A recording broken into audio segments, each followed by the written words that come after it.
following show is for entertainment purposes only and does not necessarily reflect the opinions of Empire Media LLC, its subsidiaries, affiliates, sponsors, and advertisers.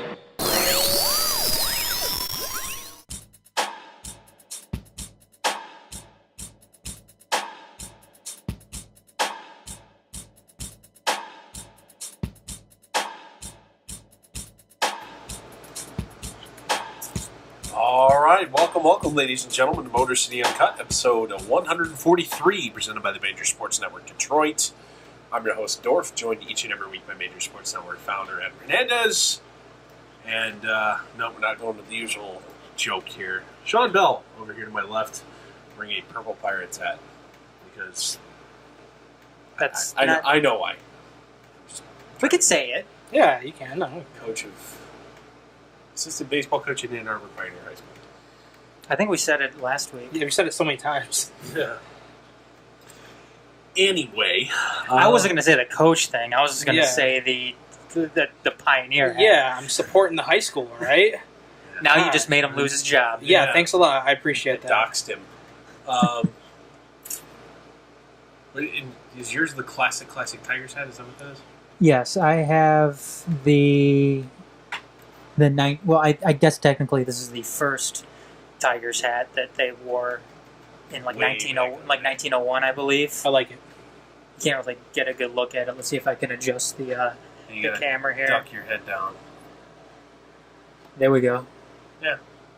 It doesn't look like a tiger. It looks like it looks like a house cat. Meow. It was drawn by an artist who had never actually seen a tiger before. Which I've never really. It's funny to think. Oh, no hitter gone. Oh well.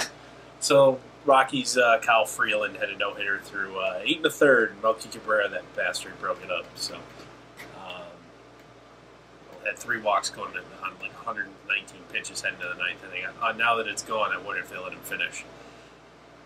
Complete game.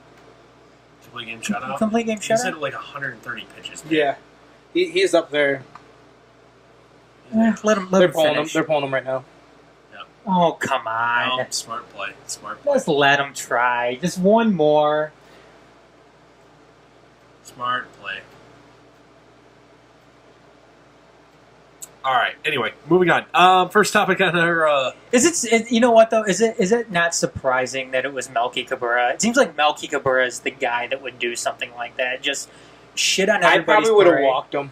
Dude, it was a liner to left. Like actually, it hit off of Story's glove. It looked like or Arenado's. I can't remember who it was. No, it didn't. It was, you sure? It was a line. He's probably juicing. That's probably what happened. It was a bleeding liner to left. It wasn't like stroked, but it wasn't a blooper either. Anyway, first topic that we're going to discuss here tonight. Pistons have decided to make a trade. That's sending Marcus Morris to the Boston Celtics for guard Avery Bradley and a second rounder next year. Is that what it was? Or was it a pick involved? I believe so. This year was a second rounder too. Second rounder next year.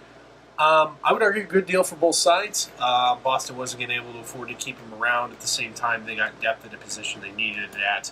That would be acquiring Marcus Morris. Pistons at the same time got a little bit of relief of the financial logjam of having to max deal KCP. Now you have a guy who I would argue is KCP, but like better, and you don't have to a lot better. There's no doubt about it. He's way better. And you don't have to make that financial decision on. Well, Bradley will probably command close to similar numbers next season, but have a higher percentage of shooting. I bet. But he plays on both sides of the court. Yeah. Mm-hmm. But at the same time, he's a better shooter than KCP and a better defender. So, and cheap for this year. Not only that, you also kind of remove that logjam at the power forward position where you're not going to have to play somebody out of position, which can allow Tobias Harris back into the starting lineup. Get more minutes for KCP, and you might actually see Henry Ellenson for more than like 2 minutes this year. So, who, by the way, is lighting up the Summer League quite a bit. Well, actually, the Summer League's over now. The Orlando Summer League's over. So, led the team in scoring down there. Good for him. So, just without looking at the numbers, just the eye test, let's think of this as a direct trade, KCP and Marcus Morris for Avery Bradley and a pick. Is that a good return for you? Are the Pistons a better team now? Are they set up? Because I don't think anybody would argue they're not exactly set up to win next year. Are they a better organization now into the future as a result of this trade? I think it possibly puts you in a better position to be a better team in the future. Because what this does is, look, Bradley obviously can walk at the end of the year, and he's gonna demand a nice, a hefty chunk of change. Yes, he is. However, Detroit now has the advantage to sit there and try to woo him the entire year to stay in Detroit and sign on Long term. Mm-hmm. However, if things don't work out, if it collapses around him, Cool. you have, and he still has a good year, you have a trade chip now At the deadline. at the Absolutely. deadline who you can get a possibly nice return for. Mm-hmm. I liked Marcus Morris. I did. Nice play. I thought he was a nice player. He's a nice role player. The problem though with Marcus Morris is I think Deadspin summed it up perfectly with Marcus Morris. I think Marcus Morris thought he was more than what he actually was. Wasn't a terribly good 3-point shooter. Wasn't a Took a ton terribly of threes. wasn't a terribly good guy in the paint either when it came to rebounding. He was a decent player, but certainly not the type of player you're getting in return. He was a Avery Bradley. 6'7" small forward that needed to play power forward but couldn't. Essentially, yes. With the athletic skills of a power forward. And everybody who's been hating on Stan Van Gundy this offseason and perhaps beyond, this is something that you have to give him credit for here because he saw the Very nice deal. he saw the situation happening in Boston. It took advantage of them Yes, selling. they signed Gordon Hayward without taking into consideration the cap space that they didn't have to do to make that swing, and they got Avery Bradley out of it. I think that's something that people need to give Stan Van Gundy a hand for, and this is one of the reasons why I think that the Pistons have Stan Van Gundy in this position. Since being able to identify something like that, make the call, execute, and get your guy in return for it. So Absolutely. So better team as a result. I just kind of put together a projected rotation here. I went 12 deep. I'm still not settled on who's going to be starting at point guard, whether it be Reggie Jackson or Ish Smith. Whoever that will be, the other one will be arguably the first guard off the bench. So one of the two of them will be in the lineup. Your starting two guard will be then Avery Bradley. You have Harris at the 3, Lure at the 4, Drummond at the 5. It's not great. It ain't awful. Let's put it that way. First guy off the bench with the loser of the Ish Smith, Reggie Jackson deal. First round pick Luke Kennard next. Ellenson, the first big off the bench after that. Stanley Johnson, I would argue, would probably be the 9th guy. Your backup center would be Boban Marjanovic. Your other free agent signing, Langston Galloway, would probably be the 11th guy. He's your 5th guard. And Reggie Bullock after that, if assuming he makes the team, even though he is suspended to start the season. So there's been a lot of talk too that Eric Moreland is going to be the team's third center. Oh, I don't doubt it. That he is going to make the team, and he is going to be the team's third center. At the same time, they currently don't have any other centers on the roster. No, so they don't. They don't. He might be it. It's just fine. He's going to play like once a week for 10 minutes. Hey, Sean, turn your phone off. My bad. We're trying to be professional here. What kind of ringtone is that? My bad. See, with this lineup, would be the smart lineup to go for. You just don't think it's going to happen? I don't think it's going to happen like this. I guarantee. Well, I think Van Gundy's going to come out and have Harris at the point guard and actually have Stanley Johnson starting at small forward. I mean, at power forward, not point guard. Power forward for Harris. And then have Stanley Johnson at small forward. With the amount that John Lord played last year... I totally agree. I think he should be our starting power forward. If this is say, the roster, definitely. I agree with you, but I just don't see that happening. Because you know how Stan Van Gundy, he likes with this team, you can tell it's more of... It's all about getting shooters around Drummond in the middle, right? And this is your best lineup of shooters. So, the only thing that you might see Ellenson in the starting lineup instead of Lure, but that's it. Yeah, which would be really, really surprising to me considering how little Ellenson played last year. Right. But a lot of that logjam is now alleviated by not having to play Tobias Harris out of position. Exactly. At all. So I think Tobias Harris is going to have a big year. I hope so. Just because of that. So he's going to get the ball more. Yeah, absolutely. To be honest, how I see it, this team, I know how everybody's like, we got to surround Drummond with players. I'm like, no, I think Harris is the guy that we need to surround. To be honest, I mean, you do have to surround Drummond with players. No, for sure. And I think we've seen a very real game plan this offseason, whether it was drafting of Luke Kennard and going out and getting Avery Bradley. I think those are two moves by this team and Stan Van Gundy with a real direction in mind. And again, something that we didn't see when in the latter years of Joe Dumars' tenure here. We see them going out and getting shooters and doing exactly what Stan Van Gundy's system calls for here in Detroit. Yes. Which is having your big man and surrounding him with shooters. Now, albeit I still hope that they get rid of Andre Drummond at some point. Yes, absolutely. But this right now, what we have here is probably the best recipes for success that we're going to get with these players in hand right now. If they're able to unload Drummond sooner rather than later, that'd be awesome. That is going to benefit this team wholeheartedly moving along. But until then, this is the best that we've gotten. And as far as Reggie Jackson and Ish Smith goes, I think Reggie Jackson probably gets the start. For sure, he's going to get the start at the beginning of the regular season.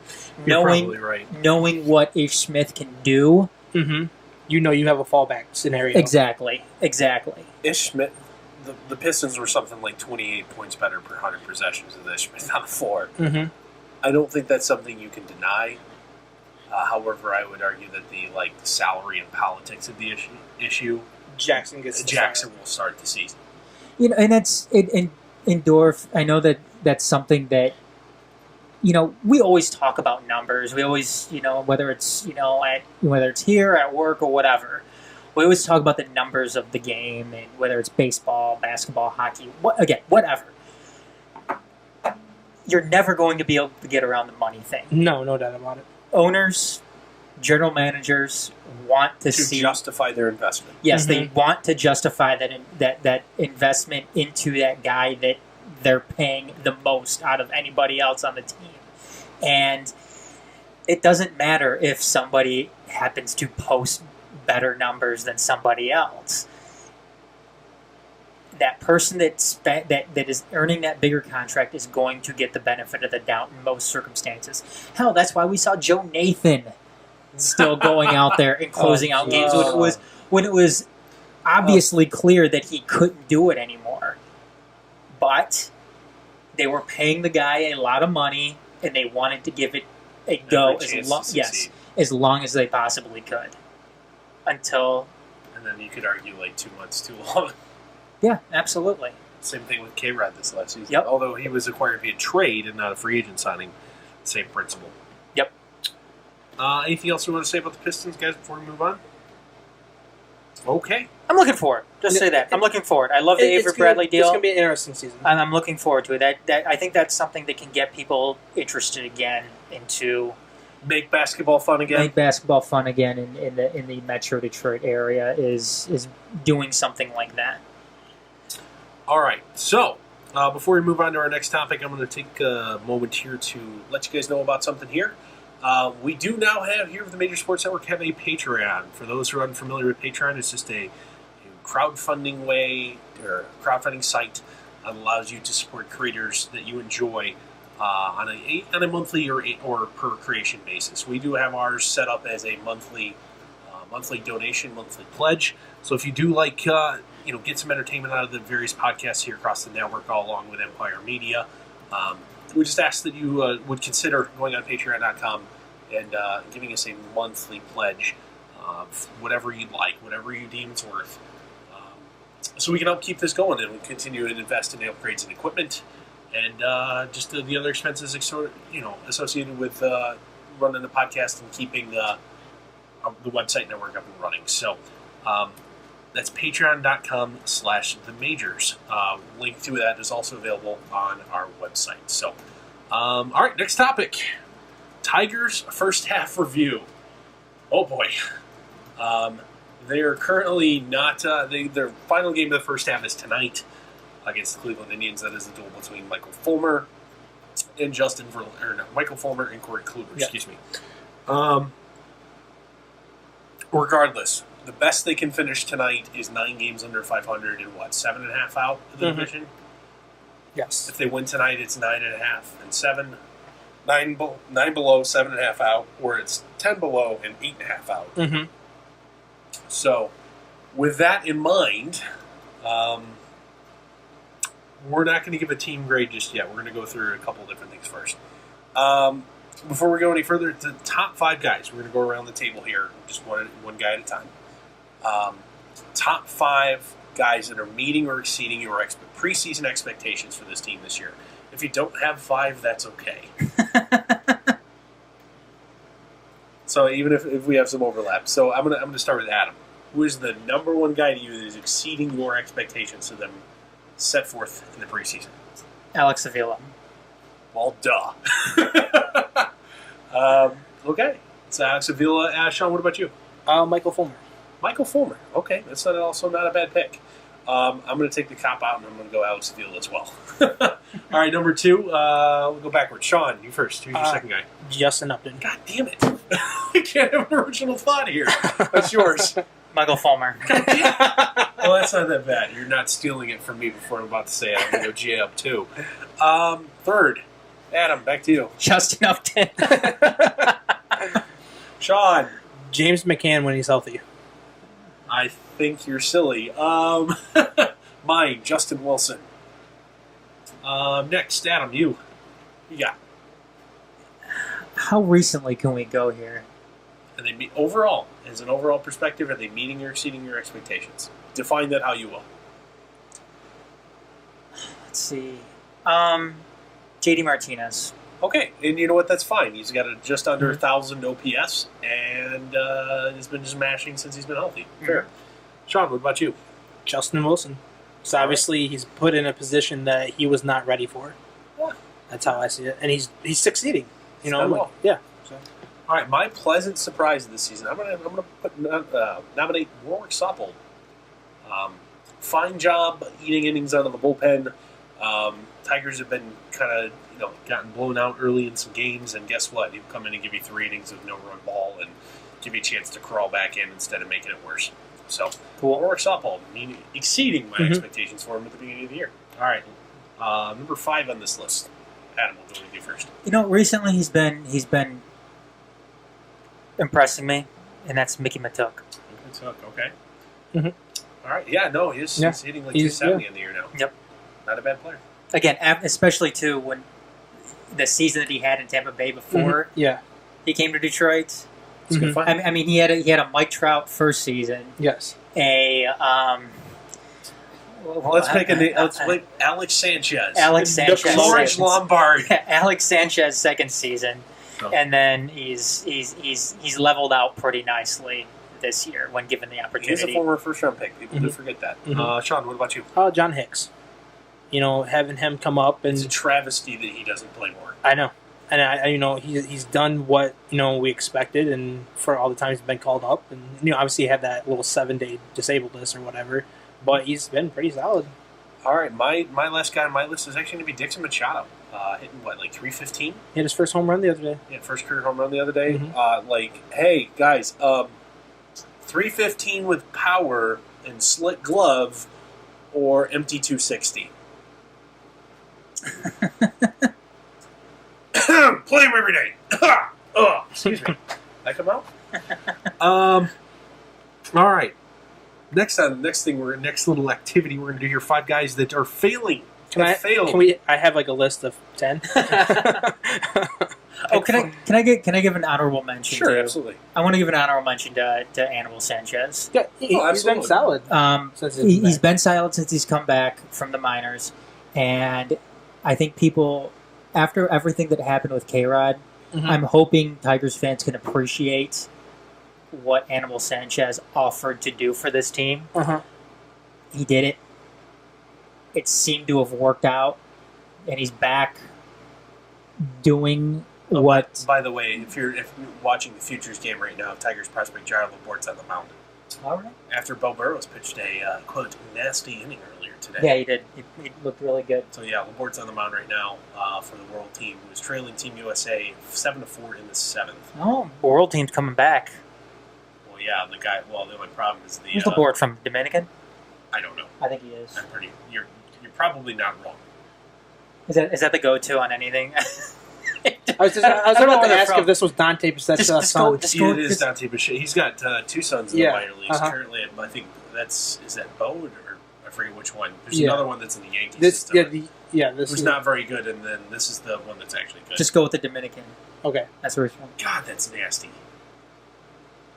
97 out of the high Dominican. 3/4. I see the flag on his shirt or his jersey. Excuse me. There you go.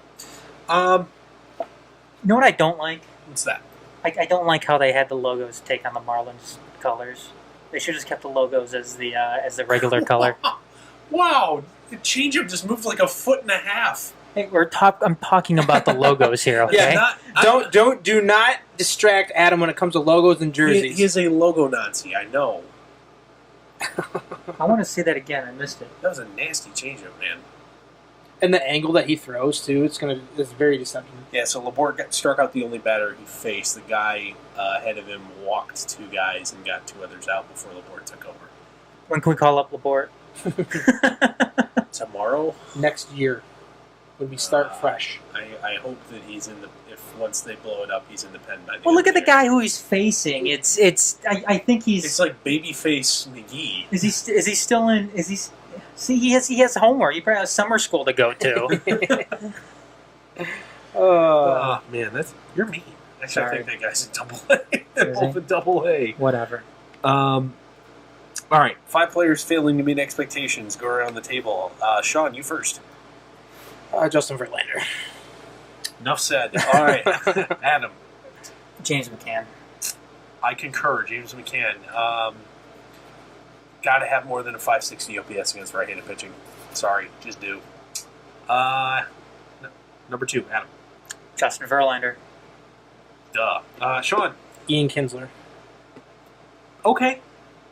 Even though he's been worth 2 wins above replacement already. He's shown Despite more the DL improvement, but he's just I know you can tell he's been battling an injury, but it's just if you know you're that good of a player, how Ian Kinsler is, you know that you're not feeling 100%. You need to be talking with the coaches and saying, "Hey, I'm not playing healthy. Maybe it would be better for me not to be on the field so I can get healthy, then to help this team."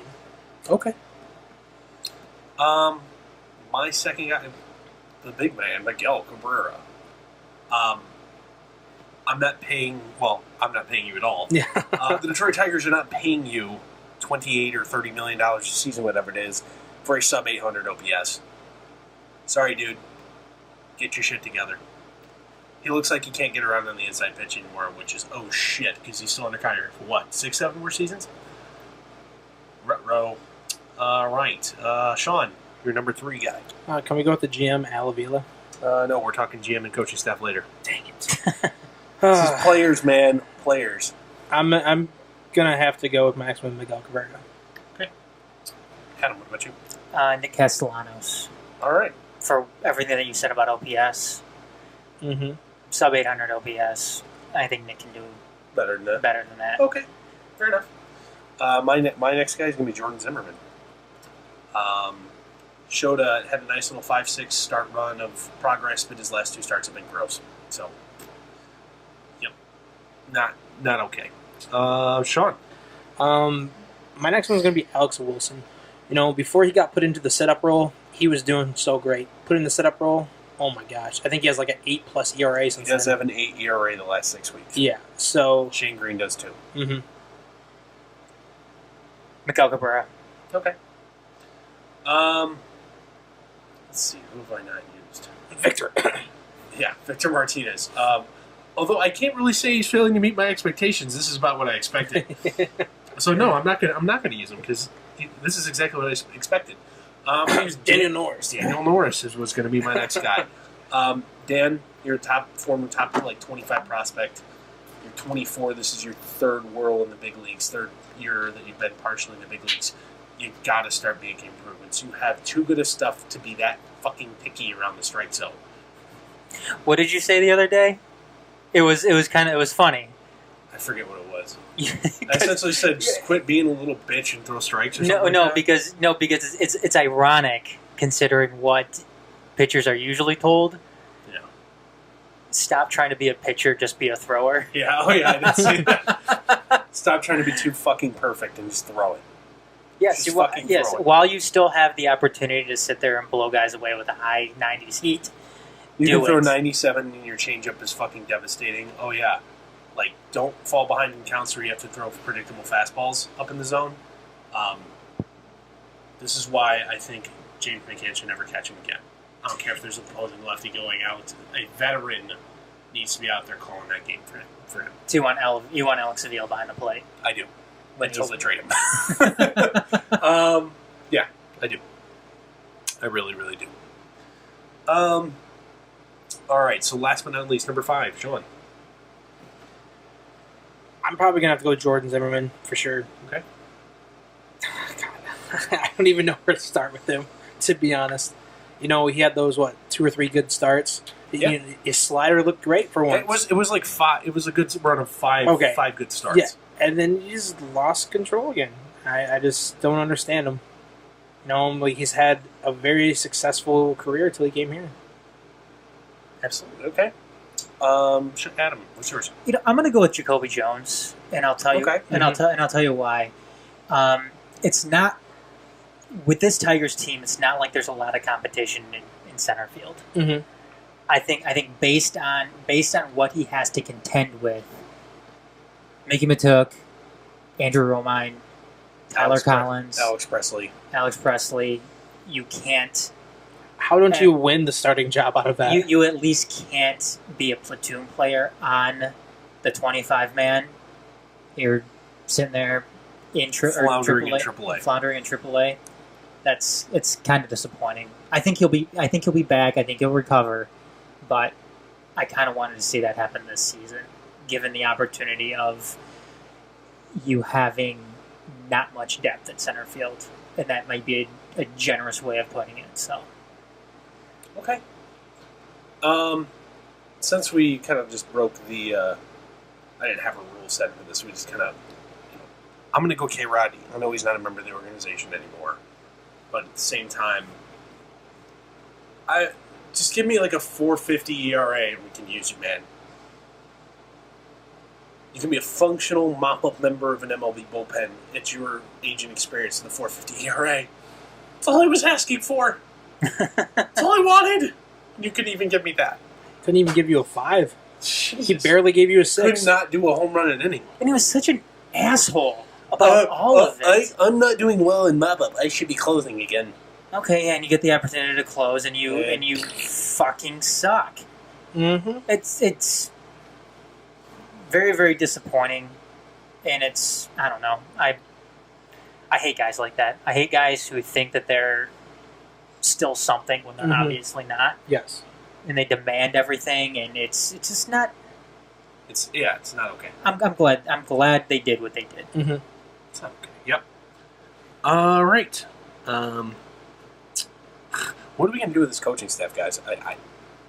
I don't think you can maintain a coaching staff with this level of payroll not making the playoffs. What now? 3 years? It would be 3 years in a row. Mm-hmm. What are you gonna do? When does the move get made? Because the logical time is tomorrow morning. Mm-hmm. Or tonight. Logical time was 2 weeks ago. Yeah, when they came back from that road trip. They haven't done it yet. But going forward, this is the next most logical pit stop. What are we going to do? It has to. You're doing an interim manager. Okay. Out of the organization. Can I tell you what? Yeah, sure. Go ahead. If it was my choice, Brad Ausmus would have been fired the week. Okay, it didn't happen. I know. What are you doing going forward? Well, you have to fire Brad Ausmus. You just have to. You bring up Omar Vizquel as the intern manager. Okay.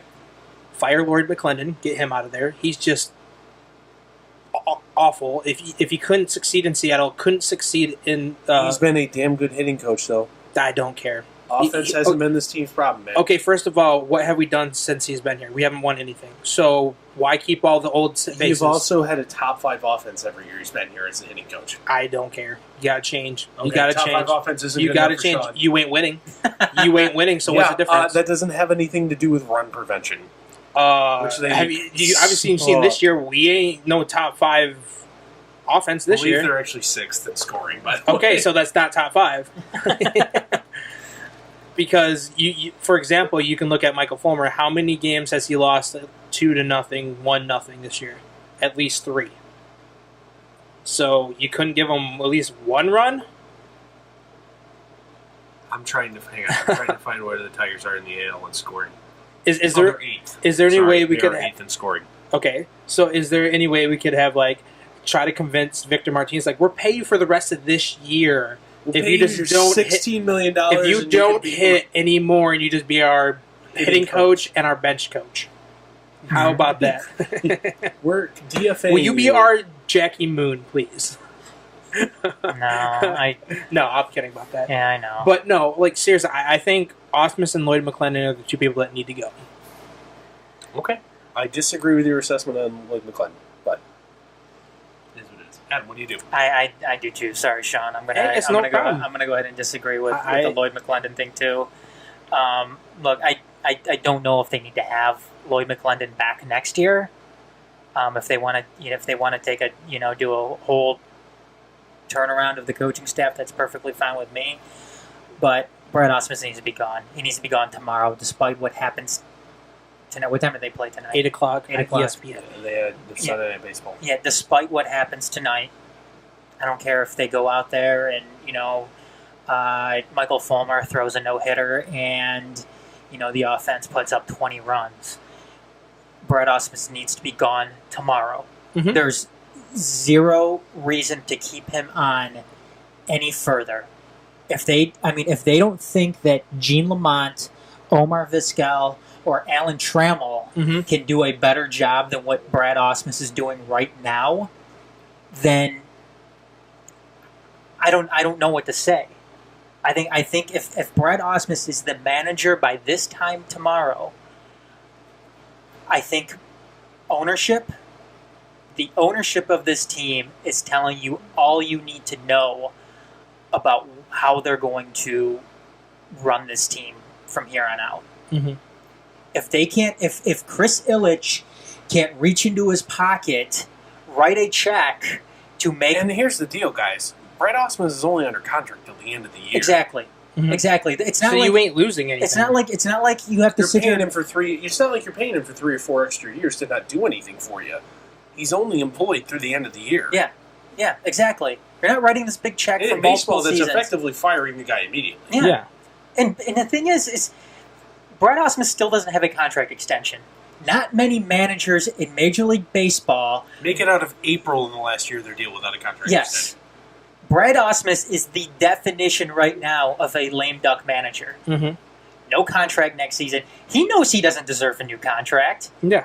The front office knows he doesn't deserve a new contract. Otherwise, it would have been done already. Because, exactly. If he did deserve a new contract, then, like Dorf said, he would have got a new contract already, or we would have heard in the paper that Brad Ausmus has been bitching behind the scenes that he wants a new contract. Brad Ausmus knows he doesn't deserve a new contract. And he knows he's not going to get a new contract. So what is the point? What is the point going any further along in this season having Brad Ausmus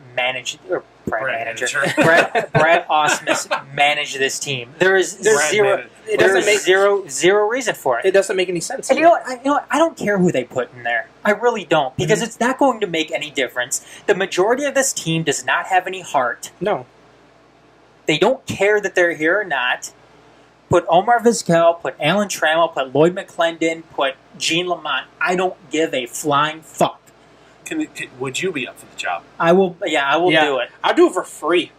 Do you guys want to go manage the Tigers for the rest of the year? You know how fun that would be? I don't know. I don't think so. I would. I totally would. Yeah. Why not? I would be like, Michael Fulmer, can you pitch every single game? Yeah, and we're gonna go back to 1945. What, you're gonna beat Dusty Baker on steroids or something? Pretty much. Dusty Baker, ruiner of bullpen arms. Yeah.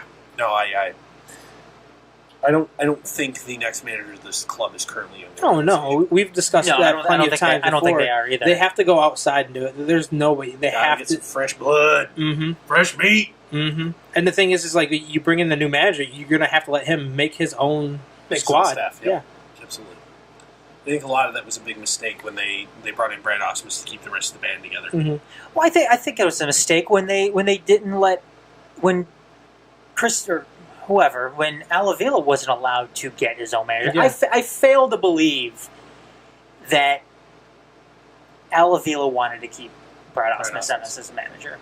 I don't believe that. I don't believe that in any sense, in any sport, really. Whenever you bring in a new GM, and I know Al Avila wasn't technically, he wasn't outside of the organization. He was the assistant GM to Dave Dombrowski. I don't believe that Al Avila wanted Brad Ausmus here. Yeah. I think he wanted to get his own guy, but he wasn't allowed to do that because at the time, Chris Ilitch was running this team, and I think that is a good indication as to how long Chris Ilitch has been running this team. Because nothing has changed. No, and if it was Mike Ilitch still running the show, Mike Ilitch didn't want Brad Ausmus to begin with. Mm-hmm. Mike Ilitch wanted an experienced manager to come in and run the team. Mm-hmm. But that's not what happened. According to the rumors out there, it was Dave Dombrowski who wanted Brad Ausmus to come in here and manage the team. Didn't work. Already paying him though. Mm-hmm. Chris Ilitch doesn't want to waste the money, so he kept him on. Yep. All right. I really think we're going to skip our next segment. We're going to hold on to that. We're going to leave that in our back pocket until next week. It'll be the last time we're on before deadline day. Okay. So we're going to hold on to that. And the next topic was going to be about a MLB trade rumors write-up of Tigers, deadline prospects and what they should be able to do there. Really wasn't much in it, so we'll hold on to that. We'll pocket that. Last but not least, we're going to move on to the last segment of the night. That is the cut room floor. Did anybody see Justin Verlander's quote about yesterday's start? I didn't. What was it? It was a positive start. 6 2/3 of 1-run ball. Mm-hmm. Nice outing, gave its team a chance to win, although the offense got shut out. Analogy for start when asked what he thought about his bounce back start, he said it was like whipped cream on shit.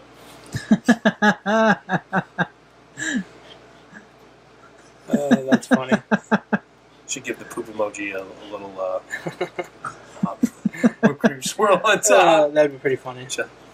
Justin Verlander, you can describe that as our season. It's like whipped cream on shit. That's...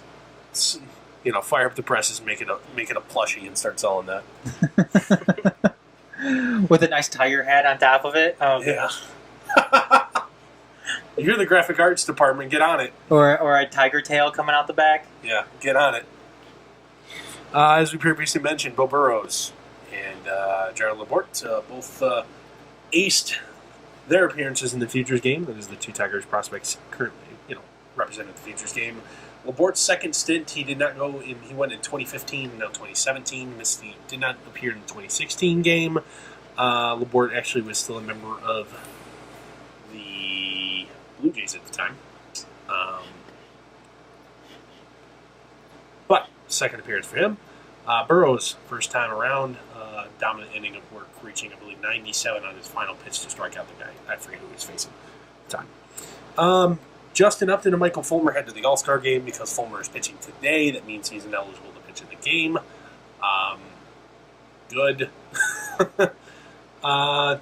Also, Thomas Tatar essentially said to a Slovenian newspaper that if he does not come to an agreement with an extension and arbitration is imposed, This will be his last contract in Detroit. I believe the arbitration hearing date is July 20th. I may be mistaken on that though, but I got 10 days. 10 or 11 days to get it done. Well, less than 11 days. Yeah, 10 days. Let's call it 10. 10 days. Hey, look, I just one quick thing on this, Dorf. Sure, absolutely. I know we posted something earlier today on our On the Facebook page. Yes, people need to go and look and see what this market is dictating for the type of goal scorer that Thomas Tatar is. He's a 20 to 30 goal guy a year. Yes, between 20 and 30 goals a year. He's been consistently doing that for the past 3 seasons. He's been the Red Wings' most consistent goal scorer the past 3 years. Mm-hmm. Go and look what these guys get out in the open market. These guys get at a minimum $6 million a year. $6 million a year. Franz Nielsen. What? Does he get $6 million a year from the Wings? Or is it like 5.8? I think it's like 5.5, I want to say. Okay. 2 years old deal. Thomas Tatar is asking for $5 million a year. $4 million. or 5 years. I believe it's 4. I think it's 4. Go and do it. Why isn't it done yet? That's not that much. Well, because they gave don't that much to Justin Abdelkader. because they don't have the cap space right now. What they're going to have to do is they're going to have to, one, put Nicholas Kronwall on the long-term injured reserve. Nicholas, we appreciate your time with us, but you know what? You're probably never going to play another game for the Red Wings again. You're going to go on the long-term injured reserve. Thank you for your service. If you want us to try to work out a deal or if you'd whatever, like to go try and play somewhere else, let us know. We'll try and work out. Yeah, we'll try to work something out for you. But that's all what we can do. Yes. And they're going to have to dump some other salary. They're going to have to find a way to dump other salary because you know what? This is where those garbage deals that Ken Holland went and put in front of guys and had them sign. Stupid not to take They've been offered. Yes, this is the Helm deal coming back to haunt you. This is the Applicator deal coming back to haunt you. This is the Erickson deal coming back to haunt you. Hell, this in some sense, because shit like this adds up. This is the Luke Glendening deal coming back to haunt you. If you're Why are you paying Luke Glendening guaranteed for 5 years? If you're able to go out and okay, well take the. Why are you paying 2 goalies more than $4 million apiece? Dorf, take the 1.8 off of Thomas Tatar's asking price of $5 million per. Yeah. Take 1.8 off. Look what Glendening is costing you, Thomas Tatar. Yes. Look what you could offer because in any sense is Thomas Tatar worth a little over $3 million a season? Fuck yeah, he is. Absolutely. He's worth over 5. He's worth, according to the NHL market, based on what Matt Duchene, Phil Kessel, what those guys are getting, Thomas Tatar is worth $5.5 to $7 million. Yes, he is worth. I'll go ahead and say he's at least worth around 6. Minimally 5.5, upwards of 7. Yes, that's what he's worth. And people can argue. People can go out there and say, "Oh, well, he's a streaky scorer. He put up all those numbers when the games didn't mean anything." You know what? It doesn't matter. He still put them up.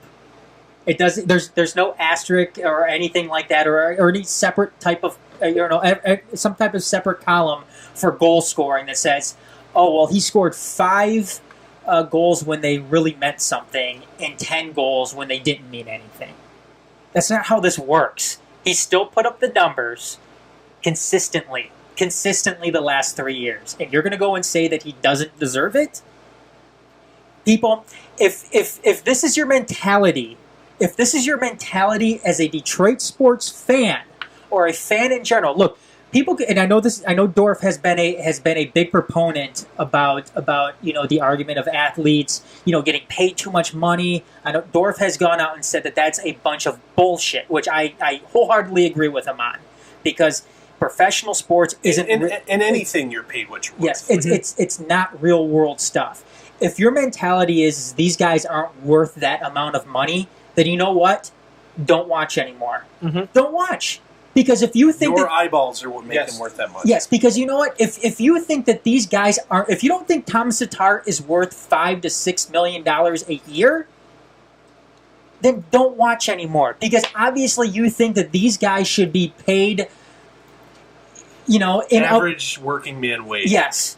And that's not how this works. If that's how it was, if that person had that, if Ken Holland had that mentality, then the Red Wings would be at the bottom of the NHL every single year. Yes. You can't do it. You cannot do it. It doesn't work like that. Sorry, sports is not real life. No, it's not. The sense of what people, no man is worth that much to play a kid's game. They're worth exactly what they're paid. Like Narnia. Because that's what the market dictates. Yeah. That's what the market says that these guys are worth. You can even argue that athlete salaries are artificially deflated in this world by positional spending limits and salary caps. Because you look at, like, for example, now that the cap has expanded in the NBA, some of these ridiculous contracts. Steph Curry and James Harden are both getting more than $40 million a year. James Harden will make $573,000 a game. But the thing is, Dorf, and he's worth it. Yeah. Well, I wouldn't say James Harden is worth it. I'll go ahead. Guy can't play defense. Somebody's willing to pay him, therefore he's worth it. No, you're right. Somebody's willing to pay him. Houston is willing to pay $573,323 a game or something like that. Houston is willing to pay that sum of money. So you know what? You cannot blame a guy like James Harden for going and signing his name on that. Mm-hmm. Especially he's getting like another $15 million to be the front man for Adidas per year. LeBron James came out and said that Steph Curry is getting underpaid with his new deal. You know what? He ain't wrong. LeBron James is absolutely right. Based on the market in the NBA, Steph Curry, what he's been able to do with that Golden State team, who was non-existent before Steph Curry Golden State didn't have a basketball culture. Before Steph Curry stepped foot on the Oracle Arena floor, Golden State was non-existent. They were non-existent in the NBA. What has Steph Curry done for you since? Two titles. Three straight trips to the NBA arguably, Finals. Fourfold increased the value of the franchise. One of the best shooters that play the game, to be honest. The dude can shoot. Yeah. He's taken that franchise from an undesirable property to arguably the most valuable franchise in sport in the NBA. But you can make the argument. If it wasn't for Steph Curry, would Draymond Green still be there? Fuck no. No. Would Draymond Green got $85 million? Yeah. Would $2 million, sorry. Would Kevin Durant have gone there? Taking less. A 2-year deal with 2-year what? 32 or 30? Kevin Durant? Yeah. Yeah. He said. I think $34 million. I think next year's a player option. You know or this upcoming season's good, but he would be getting the $400, the $40 million a year contract. Yeah, Kevin Durant would be living it up right now on the Lakers or wherever, the Clippers, the Rockets. He might even be back in Oklahoma City because who knows? Maybe they fork over a shit ton of money. They back for up him. the literal Brinks truck. But nope. That is what that guy has done for that franchise, and because of that, he is worth every freaking penny. No doubt about it. And you know what? Golden State's probably going to go out and win it again this year. Oh no, They're probably going to. I say the next 3 years. Next 3 years. I don't know about that because Klay Thompson is a free. Klay Thompson a free agent after this year. But Klay Thompson, he's just the back shadow of Green and Durant and Curry. He's the third scoring option. And Kevin Durant has 2 championships in hand after this. I bet you if Kevin Durant goes out and has another year like he did, and they win a championship, Kevin Durant is opting out. It's time for Kevin Durant to get paid. He'll probably opt out, but at the same time, he'll leave and go get paid by the Golden State Warriors because the way the NBA contract rules work, they can give him the most money. That could very well be the case. You have $2 $40 million players. That would be insane. You can only get a max raise of 20% over your last deal or something like that. I forget what it is. I forget what the rule is. But a max deal is something like that. It's a lot of money. All right. That is going to wrap up tonight's show. Motor City Uncut, episode 143, presented by the Major Sports Network Detroit. Don't forget, as we mentioned earlier in the program, we would love your support on Patreon. There's a couple different perks in there, including merchandise and other things for your monthly pledge. $1, $2, $3, $4, $5, whatever. We'd love for your support, especially if you enjoy what we do here on a pretty much weekly basis for you. So, for Sean, Adam, I am Dorf. We'll see you guys next week.